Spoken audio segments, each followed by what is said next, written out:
आज तो मैं उसे नहीं छोड़ूंगी। उसने जो हमारे साथ किया वो अच्छा नहीं किया।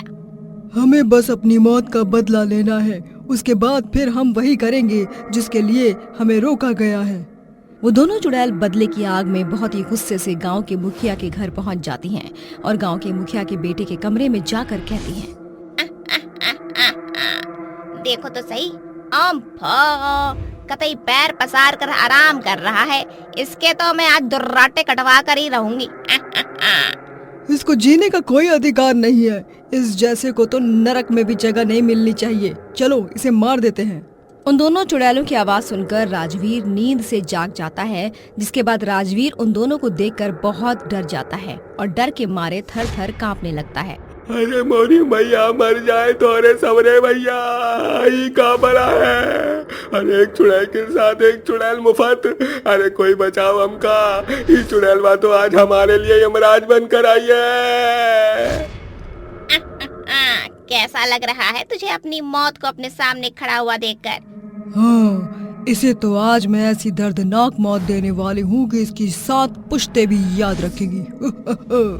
ये कहकर वो दोनों चुड़ैल मिलकर गांव के मुखिया के बेटे राजवीर को मारने लगती हैं। पहली चुड़ैल उसका हाथ तोड़ देती है तो दूसरी चुड़ैल उसका सर उसके शरीर से अलग कर देती है, जिसके बाद वो दोनों उसे मारकर वहां से अपने घर पहुंच जाती हैं। जिसके बाद वो अपने घर के अंदर एक सोने की गाय के पास जाकर उससे कहती है, हमने उसे मार दिया, उसे उसकी सजा मिल गई। आज मुझे बहुत अच्छा लग रहा है। गलत और गंदे लोगों के साथ हमेशा बुरा ही होता है। हमने आज उसे मारकर बहुत अच्छा काम किया है। तुम दोनों बहुत ही बहादुर हो। मैं तुमसे बहुत खुश हूँ। उन दोनों की बहादुरी के लिए सोने की गाय सोने का गोबर करती है और उन दोनों चुड़ैलों से कहती है, ये लो और अपना बचा हुआ काम पूरा करो।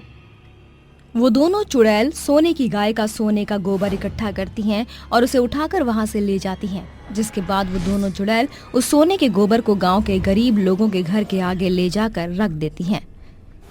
अब किसी को कोई परेशानी नहीं होगी। सब लोग आराम से यहाँ रहेंगे और कोई भी भूखे पेट नहीं सोएगा। ये हमारा गांव है और इस गांव की रखवाली करना और गांव के लोगों का ध्यान रखना भी हमारी जिम्मेवारी है। हमें हमेशा गांव वालों का ख्याल रखना चाहिए। ये कहकर वो दोनों चुड़ैल वहां से चली जाती हैं। जिसके बाद अगले दिन सुबह जब गांव के गरीब लोग अपने घर के दरवाजे के सामने सोने का गोबर देखते हैं तो वो सभी बहुत अचंभित रह जाते हैं और भगवान का शुक्रिया अदा करने लगते हैं। हे ऊपर वाले, आज तो तूने अपना करिश्मा दिखाई दिया। मैं जानता था कि तू अपने बंदे को कभी दुख नहीं देगा। हे गुरुजी, मेरे गुरुजी, आज तेरी वजह से ही सब कुछ ठीक हो पाया है। अब कल मैं आराम से अपने कॉलेज की फीस भर सकता हूँ। ये कहकर गांव के सभी गरीब लोग अपने घरों के आगे से सोने का गोबर उठा लेते हैं और उसे दुकान पर अच्छी कीमत पर बेच आते हैं। जिसके बाद से उनकी कई सारी परेशानियां खत्म हो जाती हैं और ये सब देखकर वो दोनों चुड़ैल बहुत खुश हो जाती हैं। लेकिन गांव का मुखिया अपने घर पर फूट फूट कर रो रहा होता है। बेटा उठना, बेटा उठना बेटा। मैं जानता हूँ बेटा, तेरे साथ ये सब कुछ किसने किया है। मैं उन दोनों को नहीं छोड़ूंगा बेटा, जिसने तुझे मारा है। मैं तेरी मौत का बदला जरूर लूंगा। यहाँ मुखिया अपने बेटे की मौत का बदला लेने की आग में जल रहा होता है। वहीं रोज रात के समय वो दोनों भयानक चुड़ैल सोने की गाय के गोबर को गांव के गरीब लोगों के घर के सामने रख देती है, जिससे गरीब लोगों की बहुत मदद होती है। एक दिन एक बूढ़ी औरत रोते हुए कहती है, हे ऊपर वाले, तू हमारा दाता है। आज तेरी ही बदौलत हम 2 वक्त का खाना खा लेते हैं। तू और तेरे फरिश्ते हमारा इतना ख्याल रखते हैं कि हमें अब और किसी चीज की जरूरत नहीं है।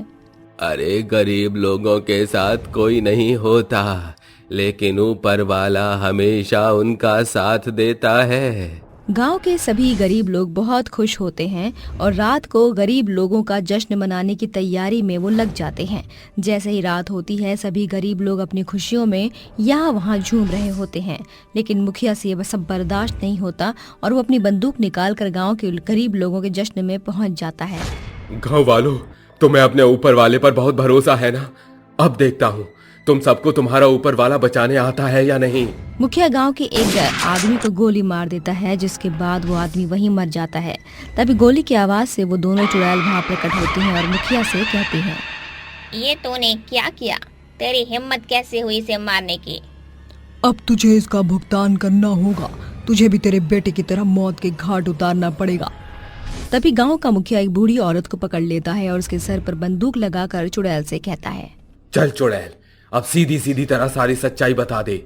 आखिर तूने मेरे बेटे को क्यों मारा है? उसने तेरा क्या बिगाड़ा था? उस बूढ़ी औरत की जान खतरे में देख वो दोनों बहुत ज्यादा परेशान हो जाती हैं और मुखिया को सारी सच्चाई बताने लगती हैं। तुम्हारे बेटे ने बहुत से गलत काम किए हैं। वो औरतों को कुछ नहीं समझता था और गरीब की बेटी का हमेशा अपमान किया करता था। हम दोनों चुड़ैल बनने से पहले बहनें थीं और हमेशा गरीब लोगों की सहायता करती थीं। एक दिन हम दोनों जंगल में घूमने गए थे। वहाँ हमें एक जख्मी हालत में गाय दिखी। हमने उस बेचारी गाय की मदद की।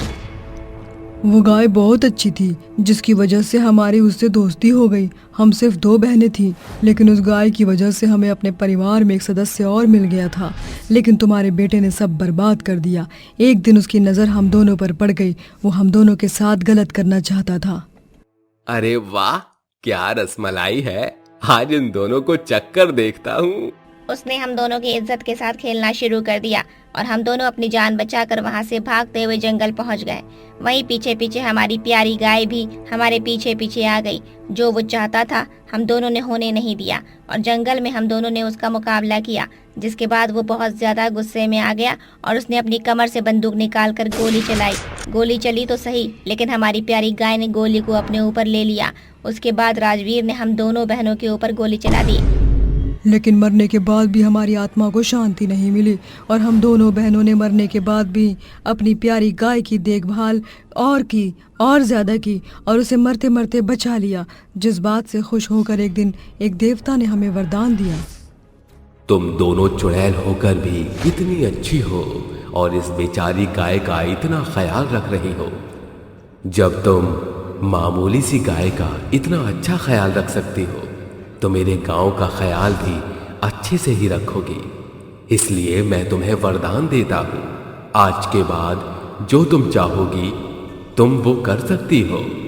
ये गांव मैं तुम्हारे ऊपर सौंपता हूँ और साथ ही साथ ये मामूली गाय आज के बाद से एक सोने की गाय बनकर रहेगी और तुम्हारा साथ देगी। देवता वरदान देकर हमें वहाँ से चले गए थे, जिसके बाद हमारी प्यारी गाय सोने की गाय में बदल गई और सोने का गोबर करने लगी। जिसके बाद हमने उस गोबर को गांव के लोगों की मदद करने में इस्तेमाल किया। तुम्हारा बेटा एक अच्छा इंसान नहीं था, इसलिए हमने उसको उसकी गलती की सजा दी है। गांव का मुखिया अपने बेटे की हकीकत जानने के बाद रोने लगता है और रोते हुए गांव के सभी गरीब लोगों के साथ साथ उन दोनों चुड़ैल बहनों से भी माफी मांगते हुए कहता है, मुझसे बहुत बड़ी भूल हो गई। मैंने अपनी आंखों पर पट्टी बांध ली थी। मैंने ये सोचा ही नहीं कि अपने लाड़ प्यार में मैंने अपने बच्चे को कितना बिगाड़ दिया है। लेकिन तुमने बिल्कुल सही किया, क्योंकि वो सजा का हकदार था। मैं तो माफी मांगने के लायक ही नहीं हूँ, लेकिन हो सके तो मुझे माफ कर देना। ये कहकर गांव का मुखिया वहां से रोते हुए चला जाता है। वहीं उन दोनों चुड़ैलों की सच्चाई जानने के बाद गांव के सभी लोग उन दोनों का हाथ जोड़कर शुक्रिया अदा करते हैं और उन्हें अपने जश्न में शामिल करते हैं।